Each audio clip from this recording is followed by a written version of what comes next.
चलो मेरे बच्चे शुरू करते हैं। अस्सलाम वालेकुम। वालेकुम अस्सलाम सर, कैसे? अल्लाह का शुक्र। मेरे बच्चे अब बगैर नर्वस हुए ना अपना इंट्रोडक्शन करवाओ। ठीक है। मैं अरीबा हूँ और मैं कराची से बिलोंग करती हूँ। मैंने इस साल एमडीकेट दिया है और अल्हम्दुलिल्लाह अल्हम्दुलिल्लाह बहुत अच्छा स्कोर किया है। And I am very very thankful to PKM and Matrix and all of their team. Ariba मेरे बेटे ये बताओ कि आपका क्या स्कोर आया है। मेरा 167 आउट ऑफ 180। 167 out of 180। अच्छा अरीबा ये बताओ कि आपकी एफएससी की परसेंटेज क्या है। मेरी इंटर की 88। 88 है। दोनों की मिला के 88। अरे माशाल्लाह यार।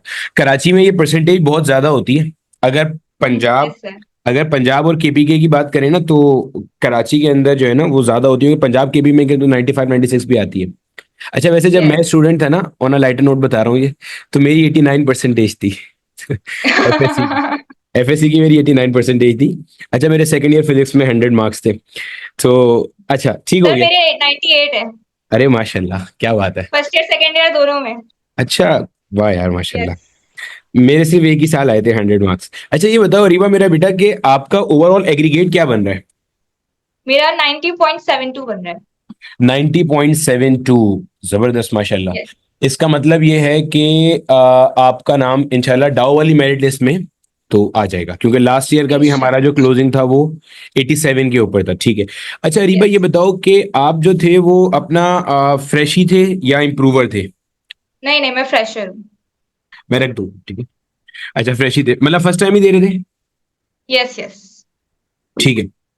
अच्छा मुझे ये बताओ अरीबा कि आपका माशाल्लाह से फर्स्ट टाइम के अंदर अच्छा स्कोर आया। अब इसके अंदर ना बिल्कुल मतलब कोर के ऊपर आते हैं। और अमूमन जो बच्चे होते हैं वो one time two time three time drop लेने के बाद भी जो है ना वो यहाँ तक नहीं पहुंच पाते। आपको क्या लगता है कि मतलब आपने ऐसी क्या गलती नहीं करी जो कि अमूमी तौर पे जो एस्पायरेंट्स होते हैं एमडी कैट के वो ये गलती कर रहे होते हैं और जिसकी वजह से उनका जो स्कोर है वो नहीं क्लिक कर रहा होता। फर्स्ट ऑफ ऑल तो जब मेरा फर्स्ट ईयर स्टार्ट हुआ था तो क्योंकि मुझे पता था मेरा ड्रीम जो है वो बहुत ज्यादा है, बहुत बड़ा है। उसके लिए मुझे बहुत ज्यादा एफर्ट्स करनी है, तो मैंने फर्स्ट ईयर स्टार्ट होते ही मैंने अपनी एफएससी में बहुत ज्यादा फोकस किया था। मैंने फर्स्ट ईयर फुल कॉन्सेप्चुअल पढ़ी थी, उसके बाद मैंने सेकंड ईयर फुल कॉन्सेप्चुअल पढ़ी थी। बाकी जो मोस्टली स्टूडेंट्स होते हैं वो ऐसे नहीं करते, वो मतलब फर्स्ट ईयर और सेकंड ईयर को बहुत हल्के में ले रहे होते हैं, जस्ट इंपॉर्टेंट याद कर लिए उस हिसाब से उसको कर रहे होते हैं। बट मैंने उनको हर चीज को कॉन्सेप्चुअल पढ़ा, क्योंकि इंपॉर्टेंट भी याद करने होते हैं।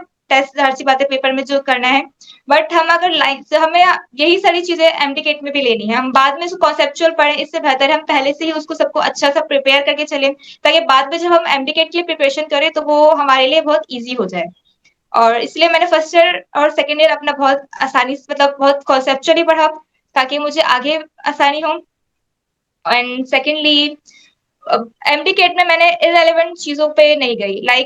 जैसे मैं जब स्टार्ट स्टार्ट में मैंने ज्वाइन किया था बैच, तो मैं डाउट ग्रुप्स में देखती थी बहुत सारे बच्चे, मोस्टली स्टूडेंट इसी बात पे कंफ्यूज होते हैं, हम सिंध पढ़ें, पंजाब पढ़ें, किप सॉल्व करें या डाउ सॉल्व करें, क्या सॉल्व करें।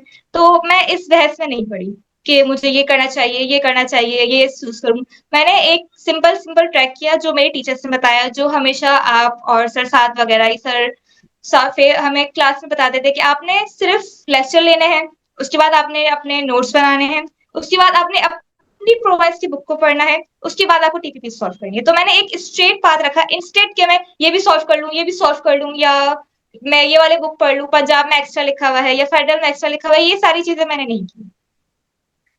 समझ गया मैं।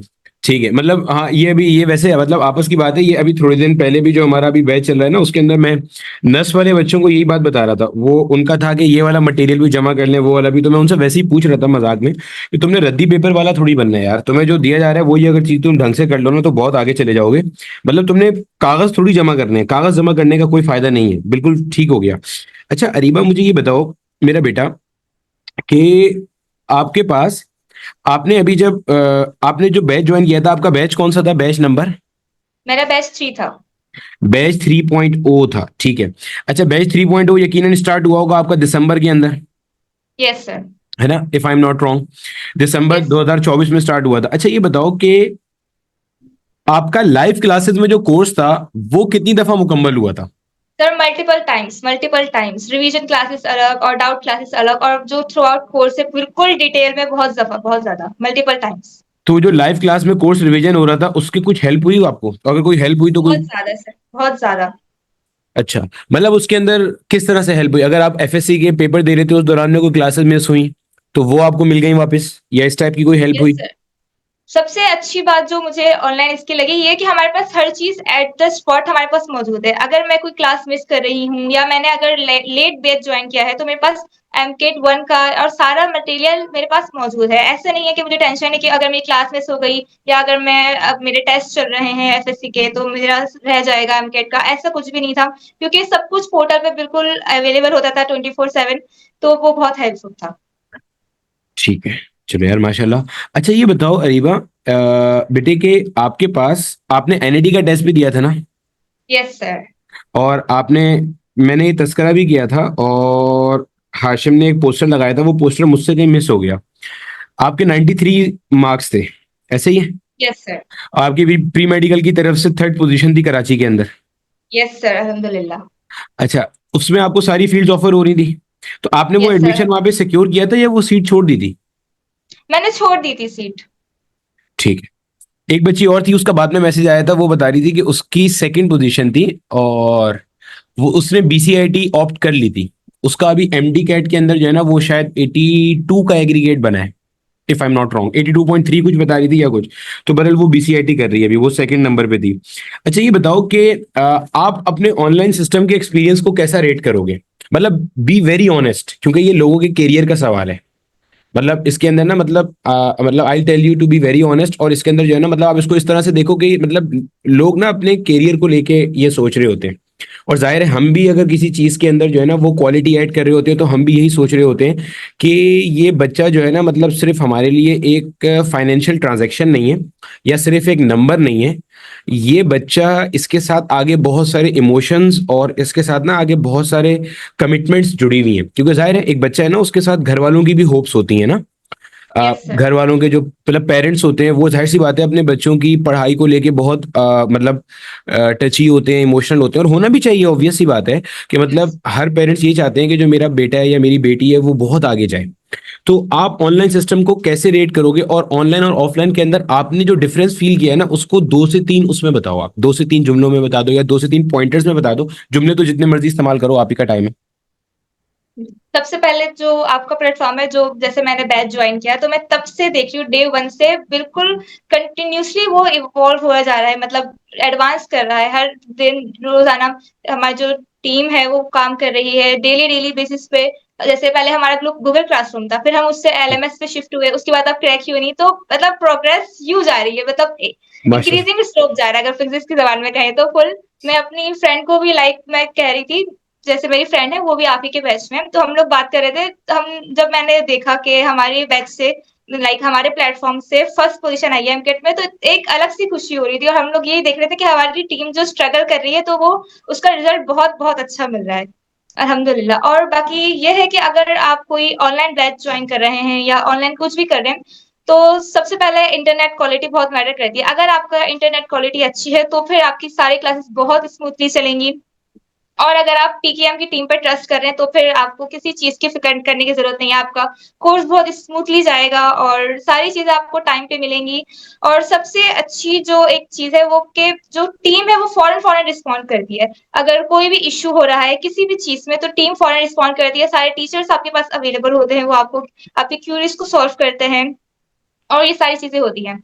बाकी ऑनलाइन से अगर कंपेयर करें तो ऑनलाइन के अपने कुछ होते हैं फॉल्स और ऑफलाइन के अपने होते हैं, बट ऑफलाइन में मोस्टली ये होता है कि आपका थोड़ा-सा टाइम ज़्यादा वेस्ट होता है, लाइक आपको ट्रांसपोर्ट में आपको टाइम वेस्ट होता है, फिर आप जाके बैठते हो, फिर टीचर को वेट करते हो, ये सारी चीज़ें होती हैं। ऑ ऑफ ऑनलाइन में ऐसा कुछ नहीं होता। लाइक आपका ट्रांसपोर्ट बच रही होती है, आप थकन नहीं हो रही होती, आप घर बैठे सुकून से आप किसी भी पोज़ीशन में हो आप ले सकते हो। आपको अलग से रेडी होके नहीं जाना कि आप ठीक है टाइम है निकाल के जाना है, या अगर आपकी कोई क्लास अगर मिस हो रही है तो ऑफलाइन में वो मिस हो जाती है, आप फिर उसको ले नहीं सकते, वो आपको अटेंड मस्ट करनी है। ऑनलाइन में ये है अगर आपको कोई टेस्ट है तो आप क्लास स्किप कर सकते हो, बाद में किसी टाइम पे ले सकते हो। तो ये सारी चीजें आई थिंक होती हैं। इम्प्रूवमेंट के हवाले से जो आपने बात की ना, उसमें मैं एक पॉइंट ऐड कर दूं। आप लोगों के वक्त के अंदर ना हम लोग स्मार्ट बोर्ड पे क्लास नहीं ले रहे थे, लेकिन अब हमने स्मार्ट बोर्ड पे शुरू कर दी है क्लास, ठीक है। वो शायद आप लोगों ने नहीं देखा होगा। वैसे तो आपके पोर्टल के ऊपर जो लाइव क्लासेस आ रही है ना इस साल की, वो अगर आप देखोगे तो वो स्मार्ट बोर्ड के ऊपर आ रही है, अलहमदुलिल्लाह। वो हमने इस साल ऐड ये सर की। हमारी मैराथन्स भी स्मार्ट बोर्ड पे हुई थी। हाँ एग्जैक्टली एग्जैक्टली, वही वाले स्मार्ट बोर्ड के ऊपर ना अब हमारी क्लासेस उस पर शिफ्ट हो गई हैं, अल्लाह का शुक्र है। वो पिछले साल करनी थी, लेकिन पिछले साल जो है ना वो कुछ टेक्निकल इश्यूज थे हमारे पास, जिसकी वजह से वो नहीं हो पा रही थी हमसे। अच्छा चलो ये हो गया। अच्छा ये बताओ अरीबा, कि आपको हमारे बारे में कैसे पता चला था? मतलब how did you come to जब नो अबाउट? सेकंड जब सेकेंड ईयर स्टार्ट हुआ था तो मैं कोई ऑफलाइन कोचिंग ज्वाइन नहीं करना चाह रही थी, क्योंकि मेरे पेरेंट्स ही चाहते कि मैं ओवरबर्डन हो जाऊं, और मैं एफएससी को भी, जैसे मैंने आपको पहले बताया, मैं एफएससी पे बहुत ज्यादा फोकस कर रही थी कि मैं उसको ही कॉन्सेप्चुअली पढूं। अगर मैं कोई ऑफलाइन कोचिंग ज्वाइन कर लेती तो फिर ऐसा होता कि उसमें भी जाना है, यहाँ भी जाना है, फिर मैं दोनों जगह से रह जाती, क्योंकि मेरे फादर हमेशा ये कहते थे कि दो कश्तियों का सवार कभी भी मंजिल तक नहीं पहुंच पाता। अगर मैं वहां भी जाती और फिर अपना एफएससी का कोचिंग ज्वाइन करती तो मैं ऑब्वियसली थक जाती, फिर मेरे पास सेल्फ स्टडी का टाइम ही नहीं बचता कि मैं चीजों को कॉन्सेप्चुअली अंडरस्टैंड करूं या पीवाईक्यू सॉल्व करूं। तो फिर मैंने ये डिसाइड किया था कि मैं सेकेंड ईयर अपनी जो मेरा कोचिंग है उसी से करूंगी, और जो एमडी केट है वो मैं खुद से यूट्यूब से मतलब पढ़ूंगी। तो फिर मैं यूट्यूब पे लेक्चर्स वगैरह लेती रही, तो मैंने आपका यूट्यूब चैनल देखा और उससे मैंने फिजिक्स पढ़ी, तो मुझे बहुत मतलब कौन समझ आया। और फिर जब आपने अपना बेंच मुझे तो मतलब जैसे लॉन्च किया कि हमारा बैच स्टार्ट हो रहा है, तो फिर मैंने अपने फैमिली से डिस्कस किया कि मुझे बहुत अच्छा समझ आ रहा है, मुझे लग रहा है कि मुझे यहाँ ज्वाइन करना चाहिए। तो बस यूट्यूब से मैंने किया और फिर अल्हम्दुलिल्लाह बहुत बेस्ट अच्छा, डिसीजन था मेरा। आपने जो लेक्चर देखे थे वो डिटेल लेक्चर वाले थे या वो एप्टीट्यूड वाले थे? नहीं नहीं नहीं, डिटेल लेक्चर सीरीज देखी थी मैंने। वो डिटेल लेक्चर सीरीज ना मेरे दिल के बहुत करीब है। मैं पहले भी कई दफा इसको एडमिट कर चुका हूँ कि वो मैं नहीं, लिटरली वो मैंने बहुत मेहनत से बना रहा हूँ। मतलब उसमें कोई भी एक लेक्चर बनाने के लिए जो है ना वो मुझे बहुत टाइम लगता है। और मतलब आपकी टेक्स्ट बुक्स जो होती है ना वो तो बहुत पीछे रह जाती हैं उनको पढ़ने, उसको बनाते वक्त। मतलब वहां पे हम ना स्टैंडर्ड बुक्स के ऊपर बात करते हैं, जो बहुत अच्छी और मतलब दुनिया में स्टैंडर्ड मानी जाने वाली किताबें होती हैं, जिमांस्की की है, हेलिडे रेसनिक है। टेक्स्ट बुक हमारी बहुत पीछे रह जाती है कहीं पर। वो मेरे दिल के वैसे बहुत करीब है डिटेल लेक्चर सीरीज। वैसे भी मुझे फिजिक्स बहुत पसंद है, फिजिक्स मेरा फेवरेट अच्छा सब्जेक्ट है, तो जो लेक्चर्स मैंने लिए और वो फुल डिटेल फुल कॉन्सेप्चुअल और साथ साथ क्वेश्चन सॉल्व हो रहे थे, तो मुझे बहुत ज्यादा मजा आ रहा था। चलो यार, अच्छा है, चलो मतलब मेहनत वसूल हो रही है, अल्लाह का शुक्र है। अब यकीनन इस तरह के और भी बच्चे होंगे जो कि डिटेल लेक्चर सीरीज से आगे बढ़े होंगे, वरना मैं यही सोच रहा था यार इतने लंबा कौन देखता होगा, पता नहीं, मैं तो अपने शौक से बनाता हूँ वैसे। सही है। अच्छा ये बताओ। सर वैसे मैं एक बात कहूँ, जब मैं हम्म, एनईटी का टेस्ट देने गई थी तो मैं बहुत नर्वस थी, क्योंकि मैंने एनईटी के लिए बहुत ज्यादा प्रिपरेशन नहीं की थी। मैं सिर्फ आपके जो बैच है आपके और सर हाशिम के जो यूट्यूब चैनल पे सिर्फ मैराथन्स लेके गई थी। तो ठीक मैं है। बहुत नर्वस थी, बट जब मैं एनईटी में गई तो मेरे अराउंड जितनी भी लड़के थे सब ये कह रहे थे कि हम तो सर हाशिम की वो लेकर आए मैराथन, हम सब बिलाल की मैराथन लेकर आए, और मैं ये देख रही थी, मैंने कहा ये क्या मतलब, मुझे इतना अंदाजा नहीं था कि आपका बैच इतना फेमस है और स्टूडेंट्स इतना ज्यादा लाइक करते हैं। वो कह रहे हैं बस सर हाशिम की मैराथन लिए इंशाल्लाह हो जाएगा, सर बिलाल की मैराथन लिए हो जाएगा। एनएडी जो है ना वो हमारा घर है। मैं खुद एनएडी से मैंने बैचलर्स किया है, फिर मास्टर्स भी किया है। हाशिम जो है उसने भी एनएडी से पढ़ा है। हाशिम मेरा छोटा भाई है, फिर जो दरमियान वाला भाई है वो भी एनएडी से पढ़ा हुआ है। जो मेरे अब्बू हैं वो एनईडी में लेक्चरार भी रहे हैं और एनईडी के इंजीनियर हैं। मास्टर्स भी एनईडी का है, मेरी अम्मी भी एनईडी की इंजीनियर हैं।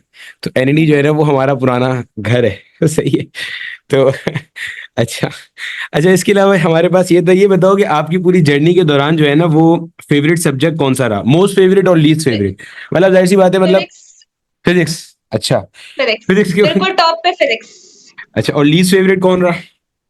Least favourite chemistry. एक्सेप्शन की वजह से तो नहीं है ऐसा? एक्सेप्शन की वजह से ही है, क्योंकि अच्छा। मुझे जैसे अगर आप देखें मुझे फिजिक्स पसंद है, क्योंकि फिजिक्स में हर चीज लॉजिक फॉलो कर रही होती है, एक रूल है हर चीज पे वही चल रहा है, एक फॉर्मूला है हर चीज पे वही चल रहा है। अब केमिस्ट्री में हर एलिमेंट अपनी मनमानी कर रहा है, एक लॉ बना दिया कोई एलिमेंट फॉलो नहीं कर रहा, तो ये फिर सर लॉ साथ, क्यों है। ये सर साथ भी देख रहे होंगे। सही है।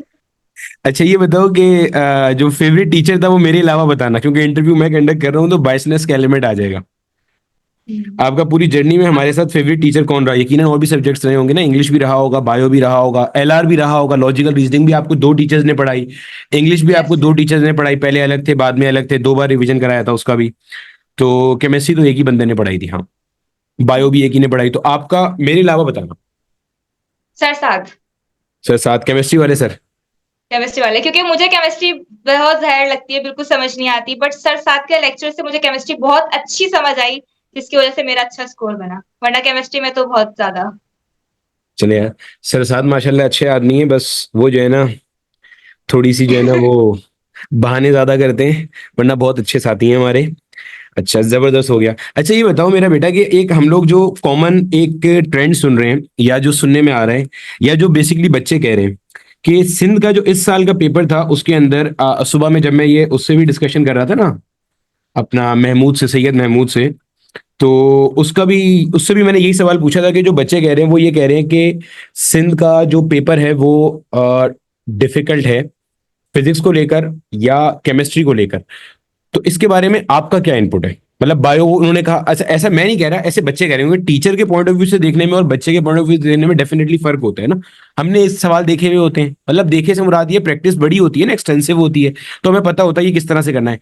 अगर स्टूडेंट पॉइंट ऑफ व्यू से आपसे पूछा जाए तो आपके ख्याल से क्या पेपर मुश्किल था? मतलब जो 26 अक्टूबर को आपसे पेपर लिया गया था, उसमें फिजिक्स और केमिस्ट्री सेक्शन के सिंध के एमडी कैट की बात हो रही है।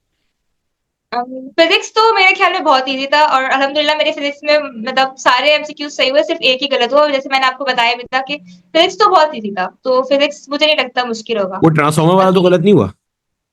जी? ट्रांसफॉर्मर वाला तो गलत नहीं हुआ, वो जिसके अंदर एम्बिगुअस की थी एक, ट्रांसफॉर्मर वाला, सेकेंडरी वाइंडिंग वाला। मैंने चेक नहीं किया कौन से वाला गलत हुआ है, बस एक ही गलत हुआ, तो मैं उसी खुशी में मैंने देखा नहीं कौन सा चलो, गलत हुआ है ठीक है। फिर। तो बाकी केमिस्ट्री थोड़ा-सा टिपिकल था, बस ये है कि आउट ऑफ सिलेबस कुछ भी नहीं था। कॉन्सेप्चुअल क्वेश्चन्स थे, उसको जिसने बहुत ज़्यादा डिटेल में पढ़ा हो या जिसका फेवरेट सब्जेक्ट हो, वो अच्छे तरीके से कर सकता है। ठीक है। अच्छा ये बताओ कि आपकी अब इसके अंदर जो है ना वो थोड़ा सा आ जाते हैं, जिसके अंदर एमडी कैट के जो हमारे अपकमिंग एस्पायरेंट्स हैं ना, वो जिसको लेके फोकस्ड होते हैं, उसमें दो तीन चीजें होती हैं। नंबर एक, अच्छा मैंने ना क्वेश्चन लिखे हुए हैं जो पूछ रहा हूँ, ठीक है? तो हमारे पास ना, वो मैं नीचे वो बार बार क्वेश्चन देख रहा होता हूँ। तो हमारे पास जो है ना वो, अब जैसे बच्चे सवाल ये पूछते हैं कि उनका ये होता है कि मतलब while we are preparing for the MD CAT examination, तो हम अगर एफएससी के पैरेलल उसको लेके चलेंगे, तो इसमें दो ओपिनियंस हैं कि ये हमारी एमडी कैट की प्रिपरेशन को हेल्प आउट करेगा या ये हमारी एमडी कैट की प्रिपरेशन को वर्स कर देगा। मतलब क्योंकि होता है ना भाई, पहले इंटर कर लो। अच्छा इसके अंदर मेरा जो स्टांस रहता है, मैं बच्चों को बताता हूँ, वो तो ये है कि बेटा अगर तुम मई तक सिर्फ सेकेंड ईयर पढ़ते रहोगे, और किसी ने भी अगर ढंग से एक बार एप्टीट्यूड पढ़ा हुआ है, तो उसको पता होगा एक ठीक ठाक बड़ा गैप होता है between the regular second year that you are studying और एक एमडी कैट का लेवल। उसमें एक गैप तो बहरल कॉन्सेप्ट का रहता है ना, वो कॉन्सेप्ट यस का सर। गैप आपका एमडी कैट के अंदर जाके कवर होता है। तो इसमें आपका क्या स्टांस है कि मतलब अर्ली प्रिपरेशन बेनिफिट करती है या ओवर बर्डन करती है बच्चे को? अम, मुझे तो अर्ली प्रिपरेशन मेरे पेरेंट्स ने करने ही नहीं दी थी, क्योंकि वो चाहते ही नहीं थे कि मैं ओवरबर्डन हूँ या हो जाऊँ, तो उन्होंने मुझे अर्ली प्रिपरेशन करने ही नहीं दी थी। मैंने बट तुमने स्टिल मैं दिसंबर में शुरू तो कर दी, दिसंबर में शुरू की गई प्रिपरेशन अर्ली में ही काउंट होती है भाई, सर स्टिल अर्ली है फिर भी ये। अच्छा मुझे तुम और लेक्चर्स अर्ली वगैरह नहीं चाह रही लेने थी, दिए। तुम अगस्त में चाह रही थी और अर्ली चाह रही थी? जी, थोड़ा-सा अर्ली चाहिए थी। ठीक है, आप मुकम्मल करो, क्या बोल रहे थे? मतलब मेरे पेरेंट्स ने मुझे इस तरह नहीं करने दिया, लाइक उन्होंने मुझे फर्स्ट ईयर पढ़ने नहीं दी। वो कहते थे नहीं, फर्स्ट ईयर को अगर तुम पढ़ोगी अभी तो फिर तुम ओवरबर्डन हो जाओगी। तो मैंने जो आपका बैच भी ज्वाइन किया, उसमें मैंने डायरेक्ट सेकंड ईयर से स्टार्ट किया, और अल्हम्दुलिल्लाह आप लोग का भी सेकंड ईयर ही चल रहा था, तो मैंने सिर्फ सेकंड ईयर पे ही फोकस किया। लाइक सेकंड ईयर के पेपर से पहले पहले तक मैंने एमकेट का सिर्फ सेकंड ईयर ही पढ़ा, उसी पे फोकस किया, ताकि वो मुझे एफएससी में भी हेल्प करे और मेरे एमडीकेट में भी हेल्प करे। तो वो जो आपने हमारे साथ सेकेंड ईयर पढ़ा था, आप यकीनन कहीं ना कहीं कॉलेज कोचिंग जहां भी आप जाते होगे, प्राइवेट कॉलेज या पब्लिक कॉलेज जो भी था आपका, तो आपको वो जो लेक्चर्स हम या हमारी टीम दिया करते थे, उसका कहीं बेनिफिट रहा अपने एफएससी के अंदर सेकेंड ईयर में? बहुत बहुत ज्यादा, बहुत ज्यादा। बल्कि जैसे मैं कोचिंग में जाती थी, तो मेरे सर ने जो मुझे पढ़ाना होता था ना, जैसे पता होता है कि ये चैप्टर चल रहा है, तो वो पहले से मैं लेक्चर लेके जाती थी। उसके बाद जब मैं उस सर का लेक्चर लेती थी, अटेंड करती थी, तो मुझे बिल्कुल सब कुछ समझ आ रहा होता था। तो फिर मैं घर आके जस्ट क्वेश्चन सॉल्व करती थी, कुछ एफएससी के, कुछ एमडीकेट के, तो फिर मुझे हो जाता था। चलो यार माशाल्लाह, ये तो अच्छा हो गया। अच्छा ये बताओ कि ये दोनों चीजें जो है ना, ये साथ में किस तरह से मैनेज करती थी? मतलब ये भी एक हॉट टॉपिक है। मतलब मैं अगेन फिर वही कहूंगा कि मतलब बहुत सारी चीजें ऐसी होती हैं जो कि एक किसी टीचर के एंड से शायद देखने पे या किसी बड़े बंदे के एंड से देखने पे शायद वो इशू ना हो, लेकिन बच्चों के लिए इशू रहता है। अब आप तो माशाल्लाह इस स्टेज से अभी गुजरे हो रिसेंटली, तो साथ कैसे मैनेज करते हैं चीजों को? टाइम कैसे मैनेज करते हैं? एफएससी भी है, फिर कोचिंग भी है, कॉलेज भी है, कैसे करते हैं मैनेज?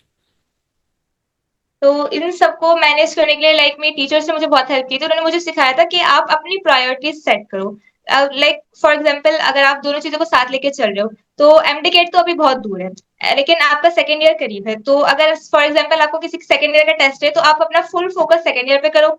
फिर जब टेस्ट हो जाए, उसके बाद जो आपके पास रेस्ट टाइम बच रहा है, उसमें आप एमडी-गेट को पढ़ो। ऐसे नहीं करो कि आप दोनों का एक साथ लेके चल रहे हो कि अच्छा नहीं मैं साथ-साथ पढ़ती रहूँगी तो साथ-साथ होता रहेगा, साथ-साथ तो नहीं होगा। आप पहले अपना सेकंड ईयर का जो भी आपको होमवर्क मिल रहा है, जो भी आपकी चीज़ें हैं, जैसे जो कोचिंग वाले आपको सर दे रहे हैं, उन सबको फ़ोकस करो। फिर आपके पास ऑब्वियसली टाइम बचता है, इतना ज़्यादा टाइम से कंज़्यूम नहीं होता सेकंड ईयर में। तो जो टाइम आपको रेस्ट बच रहा है, उसमें आप उस सेकंड ईयर को फ़ोकस करो, जो आपका एक्स्ट्रा पढ़ना है, उसी को फ़ोकस करो। अगर अच्छा। आप अलग-अलग तीनों में पढ़ोगे तो फिर बहुत प्रॉब्लम हो जाएगी। अच्छा अरीबा, ये बताओ कि आपने जो आपके हमारे पास हमने आपको जो लेक्चर्स दिए होंगे, आपने डेफिनेटली अच्छा पढ़ने वाले जो होते हैं उनका एक स्टैंडर्ड स्टाइल होता है कि वो अपने लेक्चर कॉपी को मेंटेन करते हैं। तो आपको जो लेक्चर हमने दिए होंगे उसमें यकीनन फिजिक्स के, केमिस्ट्री के, बायो के, एलआर के, इंग्लिश के, आपने अपनी लेक्चर कॉपी बनाई होगी। तो आपने उसको कभी किसी भी मतलब मतलब किसी का स्पेसिफिक का नाम नहीं ले रहे, आपने उसको किसी भी X Y Z offline coaching की अगर कहीं लेक्चर कॉपी से कंपेयर किया, तो आपको कहीं ऐसा तो नहीं लगा कि ऑनलाइन के अंदर जो है ना वो हमें कुछ कंटेंट कम दिया जा रहा है, या उसमें कहीं क्वालिटी सफर कर रही है, या कहीं पर जो है ना नहीं, चार नहीं। चीजें वहां ज्यादा हैं या यहाँ चार चीजें कम हो गई हैं?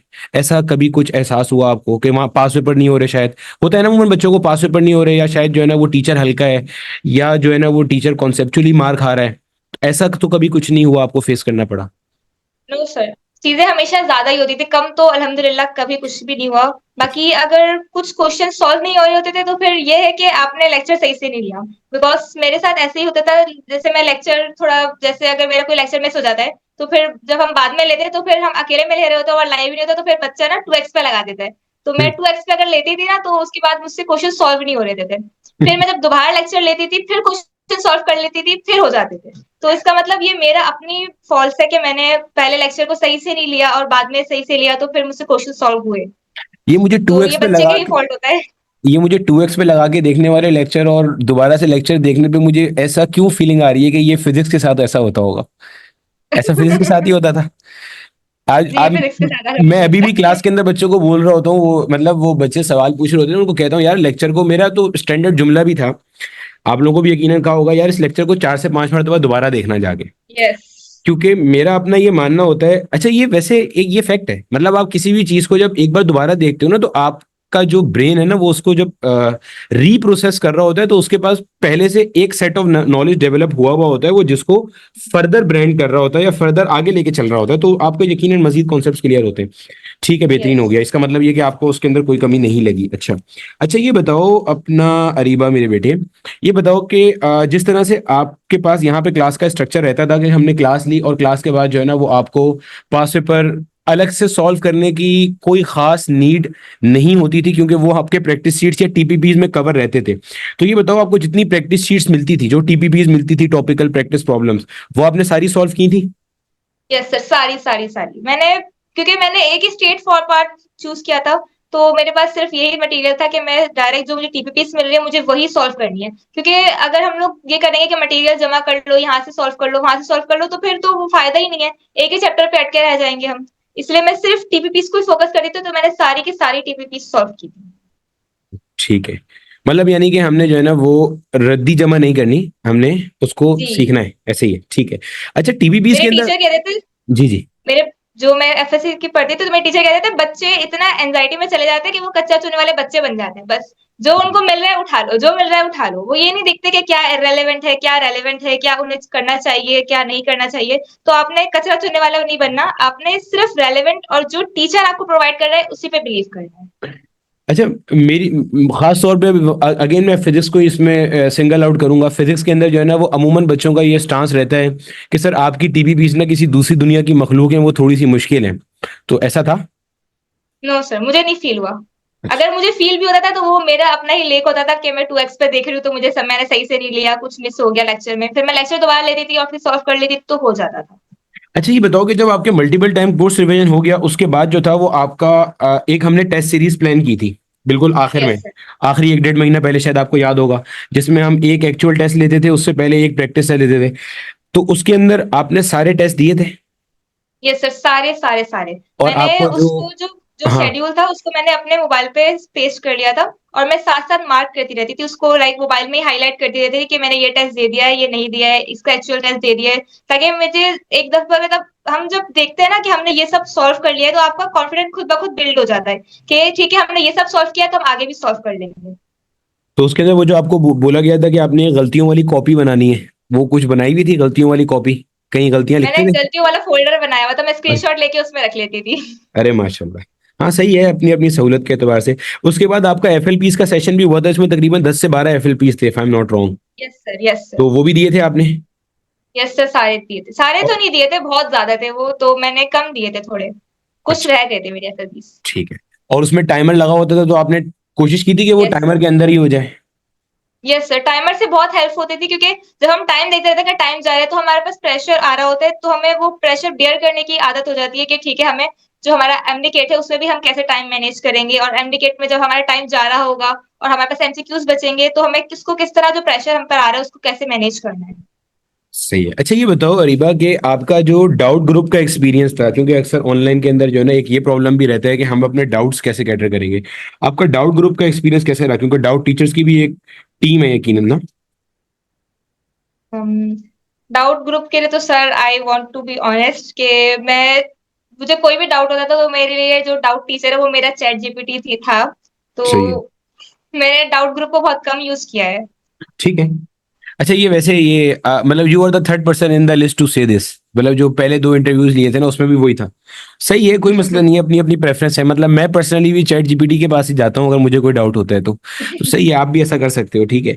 अच्छा ये मुझे बताओ, last but not the least, आप जो है ना वो जो जूनियर्स हैं जो कि फ्यूचर एमटीकेट एस्पायरेंट्स हैं, आपने माशाल्लाह से अपना ड्रीम अचीव कर लिया, अल्लाह ताला आपको आगे भी और कामयाब करे और आपके पेरेंट्स के लिए आपको जो है ना वो मजीद जो है ना वो खुशियों का सबब बनाए। ये बताओ कि जो आपके अब मतलब आने वाले आपके जूनियर्स होंगे, मतलब उनको आप क्या रिकमेंड करोगे रिगार्डिंग एमटीकेट प्रिपरेशन और इन सब चीज़ों को लेके जो आपकी जर्नी थी उसके हवाले से? सबसे पहले तो ये है कि अगर आपको कोई भी मशवरा है ना तो आप अपने दोस्तों से ना लें।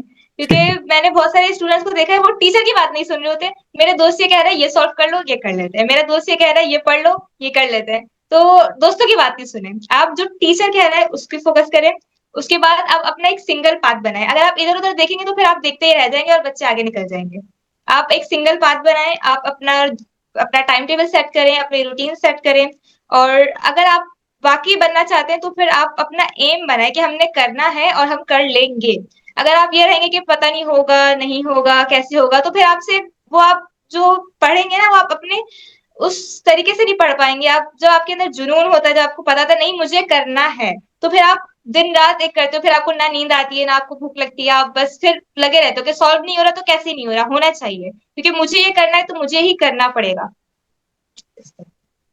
सही हो गया। अच्छा अरीबा, भी हमने ईकेट वाली सेरेमनी की थी, उसमें आप आए थे ना? यस सर, आपको उसमें शील्ड मिली थी आई गेस, ऐसे ही यस। था ना? बस ठीक है। अब एमडी कैट वाली सेरेमनी होगी, मुझे याद नहीं आ रहा वैसे कि हमारे पास ना अभी तक हमारी 4-5 साल की तारीख के अंदर कोई और बच्चा ऐसा रहा हो जिसको हमने ना 2 शील्ड्स अब तक दी हों। आपका इनाम और शील्ड जो है ना वो तो ड्यू है, इंशाल्लाह हम लोग अनकरीब एमडी कैट की सेरेमनी सर करेंगे शीट ना। का डिज़ाइन चेंज कर लीजिएगा। चलो सही है, ताकि वो दो यूनिफॉर्म ना हो जाए। Yes sir. ठीक है मेरे बच्चे, वो हम चेंज कर लेंगे इंशाल्लाह, ठीक है। तो बहुत अच्छा लगा बच्चे आपसे मिलकर। और मुझे ये बताओ कि और कुछ जो आप ऐड करना चाहोगे, एनीथिंग? वैसे तो बहुत सारे पॉइंट्स हैं लेकिन अब फिलहाल हाँ। कुछ भी ज़हन में नहीं आ रहा। अच्छा अभी जहन में नहीं आ रहा। चलो आपका जो शील्ड है, इनाम है, वो सब तो वैसे भी ड्यू रहा। अभी हमने एमडी कैट की सेरेमनी करनी है मेरिट लिस्ट आने के बाद इंशाल्लाह, ठीक है। तो वो उसके अंदर करते हैं, ठीक है। बहुत शुक्रिया अरीबा मेरे बच्चे, thank you so much. Sir आपको तो थैंक यू नहीं बोलना चाहिए, थैंकफुल तो हम होते हैं आपके लिए, आप क्यों शुक्रिया कह रहे हैं? आपने हमें इतना अच्छा मेरे बच्चे इसके पढ़ाया, अंदर इतना अच्छा ना, इसके प्लेटफ़ॉर्म अंदर दिया। ना मेरा स्टांस ये है कि मैं हमेशा ये मानता हूँ कि मतलब ये मैं हमेशा ये मेरी अपनी एक अंडरस्टैंडिंग है कि जो बच्चा होता है ना उसकी कहीं ना कहीं 60 से 70% मेहनत उसकी अपनी होती है। जो टीचर्स होते हैं ना उनकी मेहनत का कंट्रीब्यूशन, देखो मैं क्या कर सकता हूँ, मैं जो है ना वो कूलम्स लॉ को आपको आसान करके बता सकता हूँ। आपके घर में आके आपकी जगह पर बैठ कर ना कूलम्स लॉ के क्वेश्चंस खुद नहीं लगा सकता। मैं आपकी जगह पे बैठ के कूलम्स लॉ अपनी किताब से रीड नहीं कर सकता। मैं आपकी जगह पे बैठ के मैं अपना टाइम जो है ना वो रील्स में वेस्ट ना करूं, ये मैं नहीं कर सकता। या मैं कोई स्नैपचैट पे कोई काम ना करने बैठ जाऊं, ये मैं नहीं कर सकता, ये आप ही कर सकते हो। इसलिए मैं हमेशा बच्चों को कहता हूं कि भाई इसके अंदर ना हमारा कमाल जो है ना वो बहुत लिमिटेड है भाई। हमने कुछ भी नहीं किया, हमने जो है ना वो आपको सिर्फ ये कह लो कि हमने आपके साथ सिर्फ सच बोला बस। या फिजिक्स को चलो वैसे पढ़ा दिया जैसे पढ़ाने का हक था, वो भी मेरा कमाल नहीं है, सब्जेक्ट हमारा अच्छा है अल्हम्दुलिल्लाह, सही है, मतलब हमारा, मेरा नहीं, सब्जेक्ट हमारा अच्छा है, फिजिक्स बताते खुद अच्छा सब्जेक्ट है। तो इसमें जो है ना वो टीचर्स का कमाल जो है ना वो बस इस हद तक रहता है। क्योंकि वरना अगर अगर मेरी शक्ल देखने से ही जो है ना वो लोगों के पूरे मार्क्स आ रहे होते तो फिर तो ये था कि मतलब मैंने यूट्यूब पे इतने सारे बच्चों को पढ़ाया, सबके आ जाते ना। तो इसके अंदर मेरे बच्चे आपका था, और ये अल्लाह का शुक्र है, अल्लाह ताला ने जो है ना वो हमारी इज्जत रखी, और अल्लाह ताला ने आप लोगों को कामयाब किया। तो आपका जो है ना मेरे बच्चे वो एक डिजर्विंग जो है ना वो अप्लॉज बनता है। तो थैंक यू सो मच, और अल्लाह ताला आपको आगे भी कामयाब करे। ठीक है, आमीन। बहुत शुक्रिया मेरे बच्चे, ठीक है।